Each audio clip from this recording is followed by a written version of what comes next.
साढ़े साथी सनी के दृष्टि की कहानी। काजल नाम की एक लड़की अपने पति के साथ अपार्टमेंट में रहती थी। काजल का पति राहुल एक सॉफ्टवेयर कंपनी टीम लीड के पद पर था। राहुल बचपन से ही बहुत आध्यात्मिक था, लेकिन उसके उलट उसकी पत्नी काजल बिल्कुल नास्तिक थी। वह ज़्यादातर रंगीन दुनिया में जीने की चाहत रखती थी, जिसे वह आज के हिसाब से सही समझती थी। हालांकि इस बात को लेकर दोनों के बीच में कभी भी कोई अनबन नहीं थी। दोनों अपने जीवन में बहुत खुश थे। एक दिन सुबह सुबह राहुल टीवी में धार्मिक कार्यक्रम देख रहा था, जिसमें साढ़े साती काल के बारे में बताया जा रहा था। उसी समय काजल चाय नाश्ता लेकर आती है और राहुल के बगल में बैठकर चाय पीने लगती है और थोड़ी ही देर में वह राहुल के चाय पीते हुए कहती है, क्या सुबह ये बोर कर रहे हो?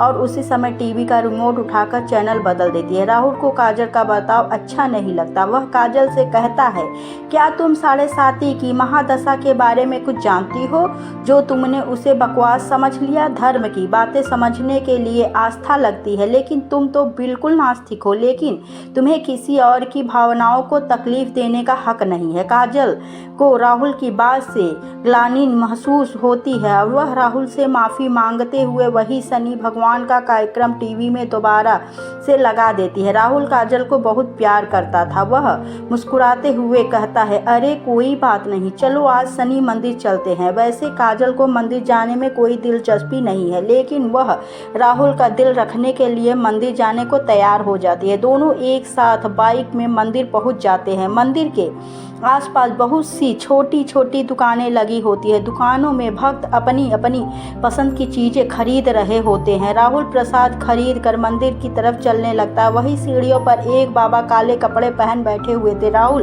उनके कटोरे में कुछ पैसे डाल देता है और काजल के साथ मंदिर चला जाता है। मंदिर में शनि भगवान के दर्शन करने के बाद पुजारी से प्रसाद लेकर दोनों सीढ़ियों के नीचे उतरने लगते हैं और जैसे ही वह नीचे आते हैं, वही बाबा काजल को देखकर कहता है, बेटी अपना ध्यान रखना। काजल बाबा को प्रणाम करके राहुल के साथ घर आ जाती है। दरअसल बाबा बहुत तेजस्वी थे। उन्होंने काजल को देखते ही महसूस कर लिया था कि उनके ऊपर शनि की दृष्टि पड़ चुकी है, जिससे उसका साढ़े साती शुरू हो चुका है और उसके जीवन में संकट के बादल घिर गए हैं। काजल के घर पहुंचते ही उसके सर में दर्द होने लगा। काजल राहुल से कहती है, आप थोड़ा मेरे लिए चाय बना लीजिए, मेरे सर में बहुत दर्द है। राहुल काजल के लिए चाय बनाकर ले आता है। राहुल को ऑफिस जाना होता है, इसलिए वह तैयार होकर जल्दी निकल जाता है। काजल घर में काम खत्म करके दोपहर को सो जाती है। शाम को राहुल अपने ऑफिस से घर आता है। काजल तब तक सो ही रही होती है। राहुल काफ़ी देर तक दरवाज़ा खटखटाता है, लेकिन काजल गहरी नींद में थी। उसे दरवाजे से किसी की आहट सुनाई नहीं दे रही थी। राहुल काजल को फ़ोन लगाता है। फ़ोन की घंटी सुनकर काजल अचानक नींद से जाग जाती है और जैसे उसे पता चलता है कि राहुल दरवाजे पर खड़ा, वह जल्दी से जाकर दरवाज़ा खोलती है। राहुल काजल से प्यार से पूछता है, क्या कर रही थी? इतना टाइम क्यों लग गया? काजल आँख मीचते हुए कहती है, पता नहीं कैसे इतनी ज़्यादा नींद लग गई कि आपकी आवाज़ सुनाई नहीं दी। राहुल अपना सामान रखकर बाथरूम में फ्रेश होने चला जाता। उसी समय राहुल के मोबाइल में एक मैसेज आता है। काजल की नज़र अचानक मोबाइल पर पड़ती है। उसमें दिल के निशान के साथ प्यार भरा संदेश दिखाई देता है।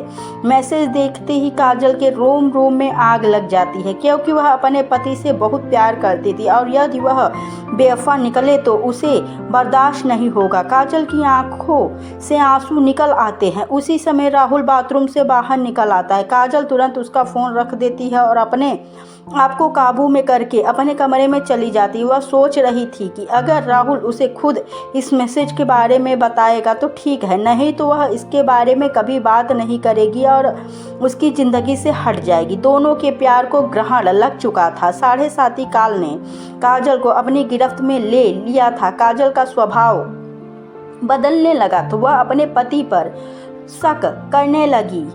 लगती है। उसके चलते उसके रिश्तों में दरार आ चुकी थी। कुछ दिनों के अंदर दोनों के बीच में झगड़े होने प्रारंभ हो जाते हैं। राहुल काजल को समझाने की बहुत कोशिश करता है, लेकिन काजल के दिमाग में वही मैसेज घूम रहा होता है। वह राहुल की किसी भी बात पर भरोसा नहीं कर पा रही थी।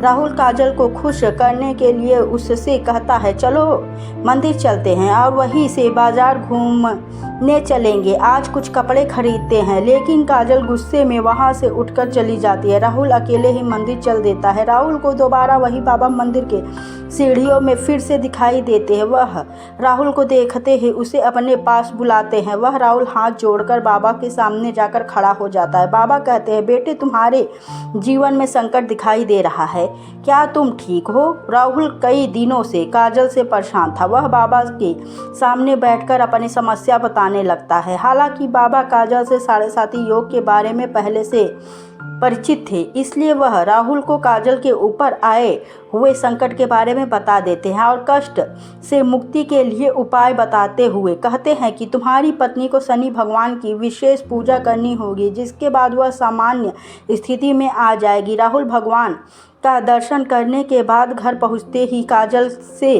कहता है, आज मंदिर में वही बाबा जी मिले थे। उन्होंने बताया कि तुम्हारा साढ़े साती योग चल रहा है, इसलिए तुम्हारे जीवन में चिंता बनी रहती है। तुम शनि भगवान की पूजा करो, उससे सब ठीक हो जाएगा।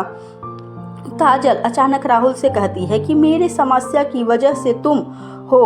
राहुल पूछता है कैसे, लेकिन काजल बात को यहाँ वहाँ घुमा देती है। राहुल काजल को इस बार जोर देते हुए कहता है कि हर शनिवार को तुम शनि भगवान की पूजा शुरू कर दो, लेकिन काजल राहुल को मना कर देती है और गुस्से में कहती है, तुम मुझे किसी काम के लिए मजबूर मत करो, मैं इस सब बातों पर विश्वास नहीं करती। राहुल को समझ में नहीं आ रहा था कि वह अपनी पत्नी को शनि के प्रकोप से कैसे बचाए। वह दोबारा मंदिर की तरफ जाता है और बाबा को ढूंढने लगता है, लेकिन बाबा वहां से जा चुके होते हैं और जब वह अगले हफ्ते यानी अगले शनिवार ही यहाँ आएंगे, राहुल के पास अब तक का वक्त नहीं था, क्योंकि वह समझ चुका था कि अगर वह सब ठीक नहीं हुआ तो काजल और इसका रिश्ता टूट जाएगा। वह काजल से बहुत प्यार करता था, वह उसके बिना जीने की कल्पना भी नहीं कर सकता था।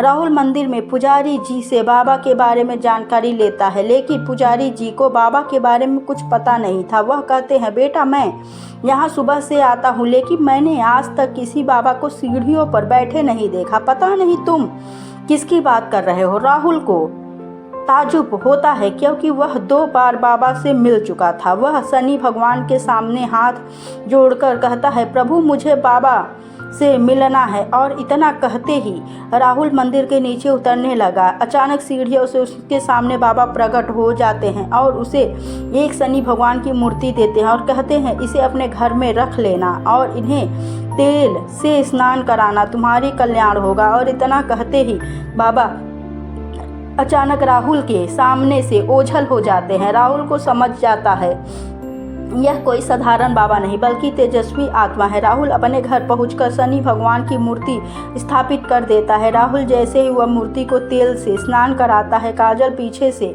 आकर जोर जोर से चिल्लाने लगती है और कहती है, खुद चरित्रहीन होकर ये ढोंग मत करो। अपनी गलती छुपाने के लिए तुम शनि भगवान का सहारा ले रहे हो। अपने आप को आईने में देखो तो पता चलेगा कि तुम कितने घटिया इंसान हो। काजल की इतनी अभद्र बातें सुनते ही राहुल के पैरों तले जमीन खिसक जाती है। उसने उम्मीद भी नहीं की थी कि काजल उससे कभी इस लहजे से बात करेगी। राहुल शांत स्वभाव का था। वह काजल को शांत करते हुए पूछता है, क्या हुआ काजल, आराम से बात करो। काजल तुरंत उसका मोबाइल लाकर वही मैसेज उसके सामने रख देती है। राहुल काजल से पूछता है, यह क्या है?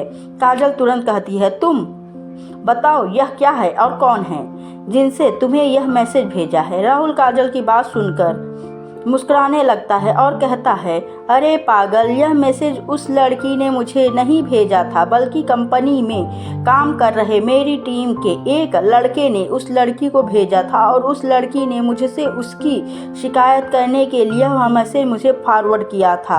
यह बात सुनते काजल का दिमाग शून्य हो जाता है। उसे कुछ समझ में नहीं आता। वह जमीन पर बेसुध होकर बैठ जाती है। राहुल उसके बगल में बैठकर उसका हाथ पकड़कर पूछता है, क्या तुम इतने दिनों से इस मैसेज की वजह से मुझसे झगड़ा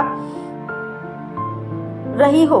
तुम पागल तो नहीं हो गई? एक बार मुझसे पूछ तो लिया होता। मैं तुम्हारे अलावा किसी और लड़की के बारे में सोच भी नहीं सकता। काजल जोर जोर से रोने लगती है और राहुल से गले लग जाती है, अनजाने में ही सही। लेकिन शनि भगवान की कृपा से काजल को 7.5 योग से छुटकारा मिल जाता है। दोनों के जीवन में फिर से खुशियों को न्योता मिल चुका था। शनि भगवान के विराजमान होते ही दोनों के बीच झगड़े की वजह ही समाप्त हो चुके थे और उसके जीवन में खुशियों ने फिर से दस्तक देना शुरू कर दिया था और दोनों के जीवन में कष्टों की समाप्ति के साथ ही धर्म की स्थापना हो चुकी।